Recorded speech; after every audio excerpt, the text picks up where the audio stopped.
Kung sa naging hakbang ni Marcos Jr. to investigate contractors on the flood control project. Sa tingin niyo, ma'am, mas dapat imbestigahan at panagutin ang mga kongresista na involved sa anomalous project kaysa sa mga contractors?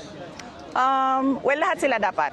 No, hindi lang yung mga contractors dahil yung mga contractors ay mga tauhan din sila ng mga members of the House of Representatives. Kung maalala ninyo, meron akong ginawa na interview noon kung bakit ako umalis sa Department of Education. Binanggit ko doon na 2 tao lang ang nagde-decide sa budget ng Pilipinas.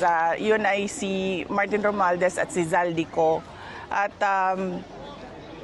yung mga kasamahan nila o mga grupo nila, kasama din nila yon sa paghati-hati noong budget ng Pilipinas. Dahil nakita namin yon sa Department of Education, nabanggit namin yon kay BBM na ganun ang ginawa, pero noon ay wala siyang reaction. Tapos bigla ngayon, meron na siyang reaction. Paniwala ko, ginagawa nila yan para lang sabihin sa susunod na baha na, tingnan nyo, may ginawa naman kami.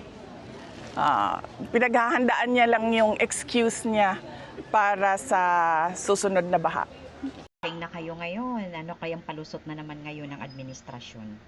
Ano na naman kaya ang sasabihin nila regarding this sa sinabi ni BP? Diba?